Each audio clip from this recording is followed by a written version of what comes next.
Hi, congratulations, Volga Videos for 18 million subscribers. Please do like and subscribe Volga Videos for beautiful content. Hi hello welcome to Volga videos. నేను మీ Hema Malini. So ఈ రోజు అయితే beautiful గెస్ట్లను అయితే తీసుకొచ్చేసాను అనమాట. ఈవిడ గురించి ఏం చెప్పాలి అసలు. నేనైతే చిన్నప్పటి నుంచి అంటే ఇప్పుడు కొడతారేమో నాకు తెలియదు కానీ ఈవిడ్ని చాలా సందర్భాల్లో, చాలా టీవీ షోస్లో, చాలా సీరియల్స్లో, చాలా సినిమాల్లో చూస్తూ ఉన్నాను అనమాట. అలాగే కొత్త డైరెక్టర్ మన భీమవరం సైడ్ నుంచి వస్తున్నారు అనమాట. సో ఇంకా ఆలస్యం చేయకుండా సినిమా వచ్చేసి సీత ప్రయాణం కృష్ణుడితో అంట.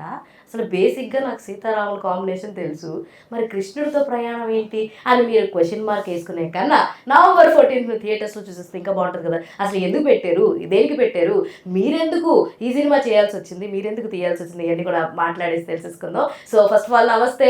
నమస్తే. రోజా గారు అండ్ దేవేంద్ర గారు ఉన్నారనమాట. దేవేంద్ర గారు నమస్తే. సో ఆవిడ సుపరిచితురాలు ఎంతో మందికి.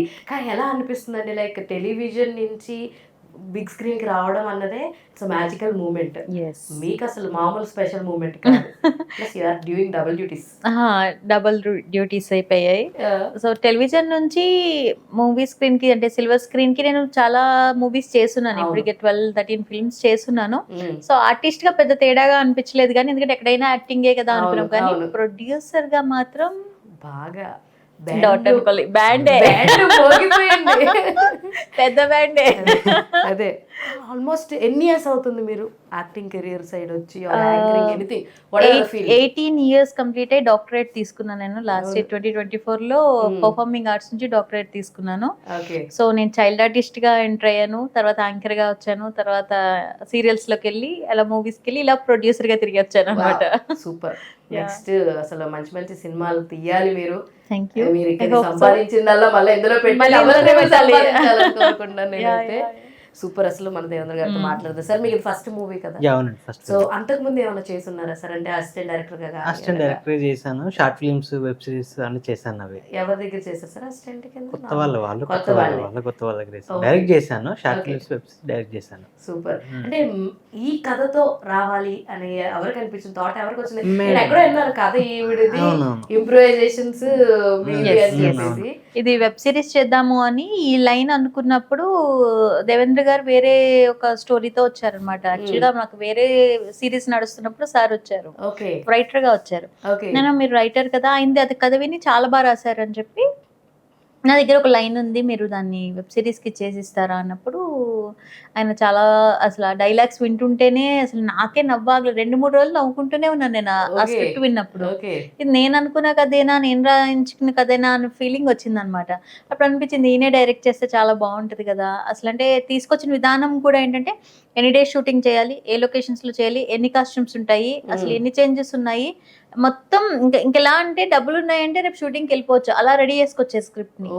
సో అది చూసి నాకు బాగా అనిపించి సార్ మీరే డైరెక్ట్ చేయంటే నేను డైరెక్టర్నేనండి, నేను ఆ ప్రాజెక్ట్ కి ఇలా రైటర్ గా వచ్చాను అనేసి అన్నారు అనమాట. సో అలా స్టార్ట్ అయింది. అసలు మీకు లైన్ ఎక్కడి నుంచి తట్టింది? అంటే ఏదన్నా రియల్ స్టోరీ నుంచి ఇన్స్పిరేషనా లేదంటే? రియల్ స్టోరీసేనండి. అంటే నా ఫ్రెండ్స్ నేను చూసినప్పుడు మీరు కూడా ఎక్స్పీరియన్స్ చేసే ఉంటారు. మన మేల్ ఫ్రెండ్స్ పెళ్ళయిందని చెప్పరు, అబ్బాయిలు ఎస్పెషల్లీ మనకి తెలుసు వెయ్యిందని. వాళ్ళు ఎవరైనా అమ్మాయి బాగా కనిపించాడు క్యారీ సింగిల్ సింగిల్ అంటే ఫస్ట్ పడితే ఓకే, పడకపోతే నా వైఫ్ ఉందంటే సేఫ్టీ కోసం పక్కన పెట్టుకుంటుంటారు అనమాట.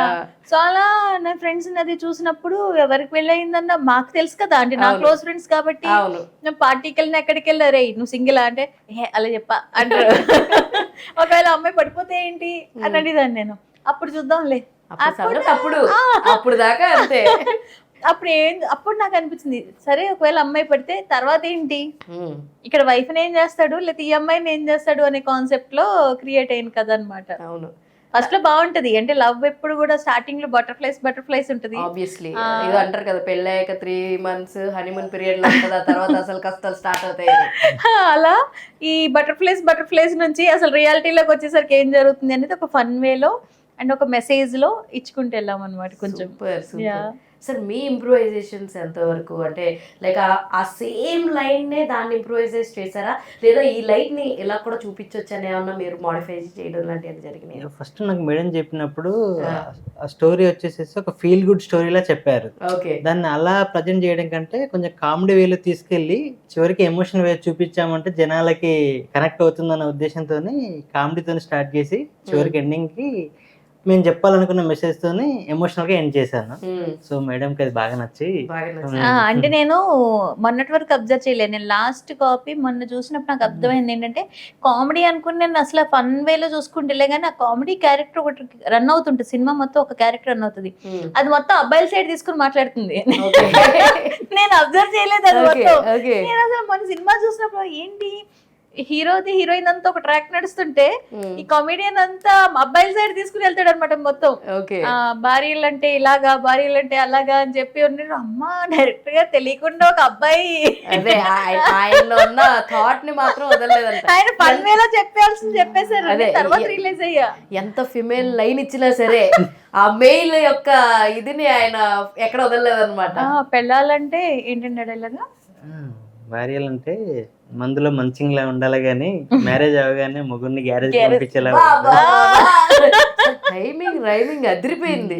నేను మ్యారీడా మీరు కదా? ఓకేనా. అంటే మ్యారేజ్ గ్యారేజ్ అంటే ఇవన్నీ మన చుట్టుపక్కల ఉన్న వాళ్ళందరినీ చూసి రాసినాయి అనమాట. అంటే లైక్ ఈ స్టోరీ అనుకున్నప్పుడు కావచ్చు, లేదంటే కాస్టింగ్ విషయాలు మనం తీసుకుంటే ఇంకొంచెం పెద్ద పెద్ద వాళ్ళు పెట్టుకుంటే ఇంకొంచెం బాగా నోటెడ్ అవుతుందేమో అని అనిపించలేదా మీకు? అంటే బడ్జెట్ అంటే మేము ఈ ఫిల్మ్ మొత్తం భూపాల్లో చేసాం. భూపాల్ అంటే మధ్యప్రదేశ్ లో, అక్కడ ఒక సబ్సిడీ ఉంది గవర్నమెంట్ నుంచి అని తెలిసి. సో ఫస్ట్ టైం ప్రొడ్యూసర్ గా కాబట్టి మనం మొత్తానికి సినిమా హిట్ అయిపోద్ది ఇలా అన్న కాన్సెప్ట్ లో ఉండలేము కదా. ఎంత బాగా తీసినా ఆడియన్స్ కి నచ్చకపోతే మనము సక్సెస్ అవ్వలేము. సో ఇఫ్ కీడించి మేలించడం అన్నట్టు. సో ఓకే, కనీసం మనకి అక్కడ నుంచి సబ్సిడీ అన్న వస్తే పెట్టిన అమౌంట్ లో కొంచెమైనా లాస్ అవ్వకుండా ఉంటాం కదా అన్న వేలో అక్కడ చేసాం. అయితే మనం ఇక్కడ నుంచి సీనియర్ ఆర్టిస్ట్ ని తీసుకెళ్తే ఇక్కడ నుంచి వాళ్ళకి ఫ్లైట్స్, అక్కడ రూమ్స్, వాళ్ళ స్టాఫ్ కి ఇచ్చేది ఇదంతట్లో సినిమా అయిపోద్ది. అందుకని no more questions, I understand అన్నమాట. అంటే మాకు వచ్చే ఆర్టిస్ట్ మాత్రమే రావాలి. అందుకని అంటే మీ మొత్తం దాంట్లో యాజ్ ఎ ప్రొడ్యూసర్గా చెప్పండి, ఎవరికి హైయెస్ట్ పేమెంట్ ఇచ్చారు? సో మీకు మీరు ఎంత ఇచ్చుకున్నారు? నేను ఎంత ఇచ్చుకున్నాను అనేది సమర్పించుకోవడం అంటారు చూసారా.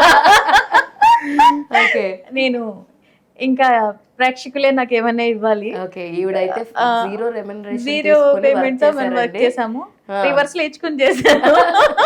అదే దాన్నే ప్రొడ్యూసర్ బాధ్యత అంటారు అదనమాట. సో ఎక్కువ అంటే ప్రొడ్యూసరే ఎక్కువ పెట్టారనమాట. ఓకే, సో ఎవరు ఇప్పుడు బాగా యాక్ట్ చేశారా అండి? ప్రొడ్యూసర్ గా బాగున్నారా, యాక్టర్ గా బాగా యాక్ట్ చేశారండి? బట్ ప్రొడ్యూసర్ గా తనకి ఫస్ట్ ఫిల్మ్ కాబట్టి అన్ని డీల్ చేస్తారని అసలు ఎక్స్పెక్ట్ చేయలే. అసలు ఎవరికి ఎలాంటి ఒక చిన్న ప్రాబ్లం రాకుండా చూసుకున్నారు. ఎస్పెషల్ నా ఫస్ట్ ఫిలిం, బట్ ఎలాంటి ప్రాబ్లం కూడా నా దగ్గరికి రాకుండా అన్ని మేడమే డీల్ చేసేసేసి ప్రాబ్లం అనేది క్రియేట్ అయితే అది సాల్వ్ అయిపోయిన తర్వాత చెప్పేవారు. టెన్షన్ పెట్టకూడదు అని, ఎందుకంటే నాకు అర్థమైంది ప్రొడ్యూసర్ కి ఇన్ని ప్రాబ్లమ్స్ ఉంటాయి. హలో, నేను మీ Ruksha Dhillon. Congratulations to Volga videos కి కంగ్రాట్స్ అండి. Congratulations to 17 million subscribers of Volga Videos. Congratulations to the whole team. Congratulating Volga Videos on that. ఇంకా many more subscribers your way and మీరు ఇలానే ఎంటర్టైన్ చేస్తుండండి మమ్మల్ని. Thank you.